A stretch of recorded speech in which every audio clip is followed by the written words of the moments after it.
Hi, it's Charlie giving you a different video today, hence why I've put the camera on. I was tweeted last week, this is for Justin, who asked, when things in life aren't going great, how do you keep yourself on track? Any advice on this topic? Have a lovely day, etc., etc. So, Justin, what I did, sorry this has taken a little bit longer, it should have come out at the weekend. What I did is, your question was quite an open sort of question. So what I decided to do was to put a few points together and relate it maybe a little bit more towards trading, because you're talking about when things in life aren't going great, how do you keep yourself on track? But it's the same with trading as well. So I'm going to give you a few tips here with regards to trading and life, okay, that you could utilize for either. And what I also did, I'm going to give you some of my advice, but I was in the trading room last week and I put it out to the guys and girls and others who were in our trading room and told them this question and said, well, what would your advice be? So let's go through some of the pieces of advice that we've got here for you, because I think this is a really good question, Justin, and I think there'll be lots of people at various times. It could be life, it could be trading. I'm relating this more towards trading, but certainly we all go through periods in life which are a bit stickier, like we do in trading as well. And so it's very easy in trading to get down, a bit depressed, and then you feel like you're in a bit of a rut and you can't get out of it. And we can all attest to life being like that at times over the years as well. So let's go through some of this guidance. Like I said, many of these points, I've got them on a notepad here. Don't know if you can see it. You probably can't quite see it. It's off camera. Oh, one thing you'll also notice is that you can see my top screens are off. Although I have 6 monitors here, and they are all, I think they're 27-inch monitors, widescreen monitors. You can sort of guess that they're widescreen monitors here. As you can see, a lot of the time these days, I don't have the top 3 on, because I don't trade as intensely as I used to. So I'll have my charts on over here. You can just about see on one of these screens, and a lot of the time I can just change those charts around. I'm not trading or having to look at the markets as intensely, where I need all those screens with multiple different markets running at the same time. So just sort of bear that in mind. So a lot of the time these top 3 are switched off. At some point, as and when I do change my screens, I'll just probably have a couple of bigger ones, and then that will be it. And because I don't find that I need all the screens anymore. Anyway, for those of you that are thinking, oh, I've got to have 6 screens or 8 screens, that's what's going to make me a better trader. Not necessarily. Depends on the style of trading you're doing, of course. So the advice, right?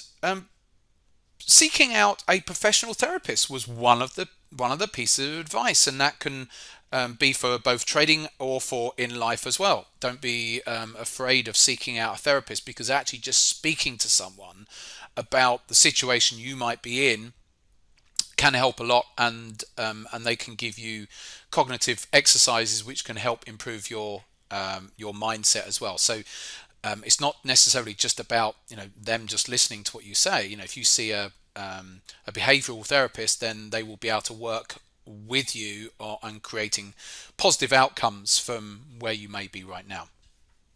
And another thing that some of our members mentioned, again, we were talking more so in a trading perspective, but meditation and visualization are really good. So in trading, visualizing, much like professional sports people will do, visualizing certain outcomes. Now, there's no point in just visualizing having winning trades, because the markets don't work that way.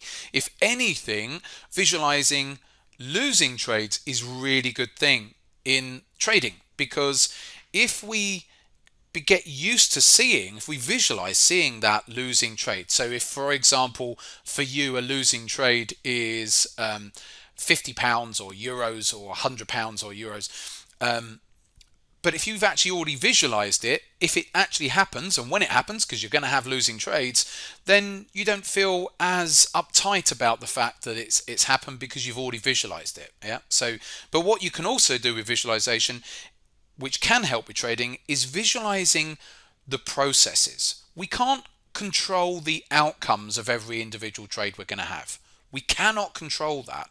But what we can do is be in control of our processes. And so if we can limit the sort of mistakes that we might make, trading on a whim, trading on emotion, because, oh, a market's going up, I've got to get in on it, or, oh, that looks overbought, I'm going to sell it.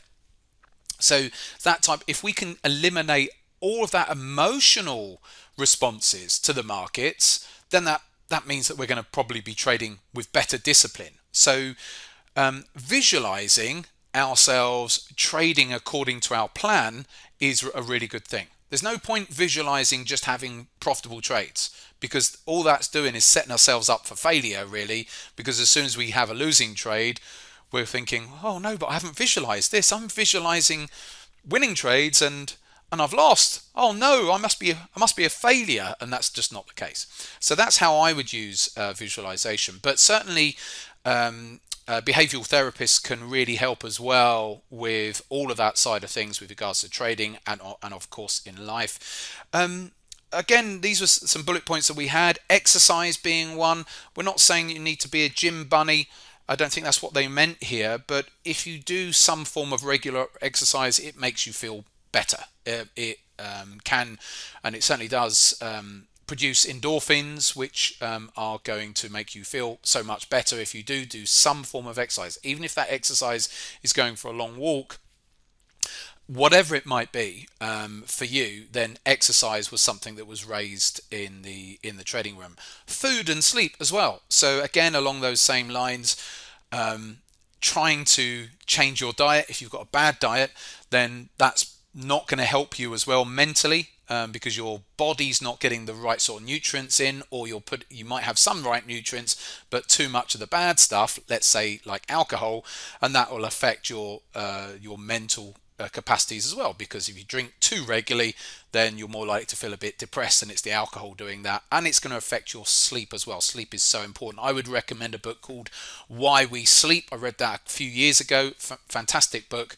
on sleep. So yeah, really important things. Okay, because if you can get sleep right, diet right, you're not saying again you need to be Mr. or Mrs. Perfect, but if you could just eliminate some food groups a little bit more often, it's those small steps. There's no point trying to go from, if you're currently got a diet which is really poor, there's no point. It's too big a step to try and say, right, and now I need to eat all of these greens and vegetable and fruits and whatever.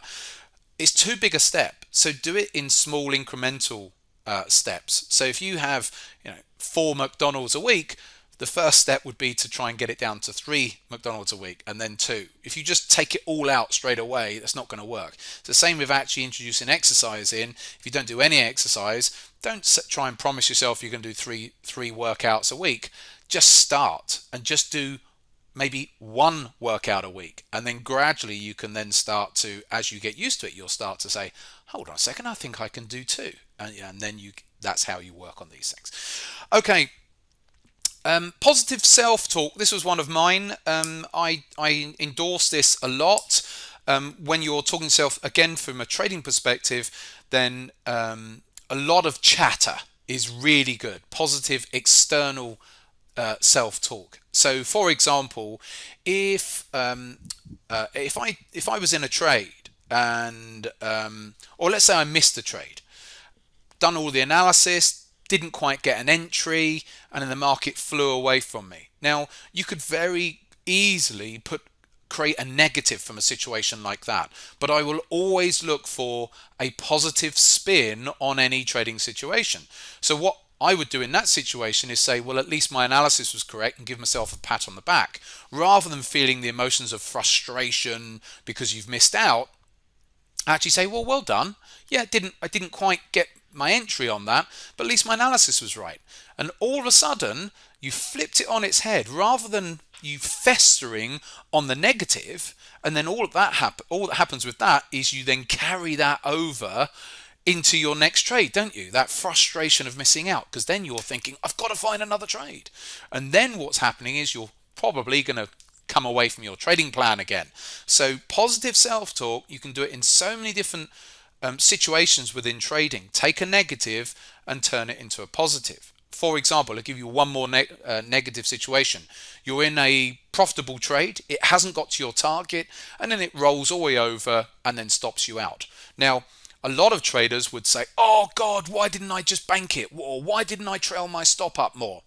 So they're then allowing themselves to get frustrated because it turned into a losing trade.